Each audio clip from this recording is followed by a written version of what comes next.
હાલ ખબરોમાં આગળ વધીએ સુરતની વાત કરવામાં આવે તો સુરત મહાનગરપાલિકામાં ડિમોલિશનને લઈને એક મોટી કાર્યવાહી સામે આવે છે। આપણે જણાવી દઈએ કે પાલિકાના 5 એન્જિનિયરો સામે પણ કડક નિર્દેશ કરવામાં આવે છે। ઇતિહાસમાં પ્રથમ વખત નાસિરનગર ડિમોલિશન મામલે મોટી વહીવટી કાર્યવાહી કરવામાં આવી છે।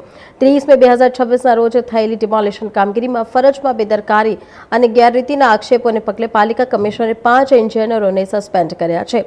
સસ્પેન્ડ કરાયેલા અધિકારીઓમાં કાર્યપાલક એન્જિનિયર સુજલકુમાર પ્રજાપતિ, કાર્યપાલક એન્જિનિયર જयांग जवनार रामजीवाला, डेप्यूटी एंजीनियर अर्पण परमार, आसिस्टंट एंजीनियर मोनिका गढ़िया और जूनियर एजेंट नरेश कुमार गलचरनो समावेश थाय छे। पालिका कमिश्नरना आ निर्णयने सूरत महानगरपालिकाना इतिहासनी सौथी मोटी शिस्तभंगनी कार्यवाही तरीके जोवामां આવી રહ્યો છે।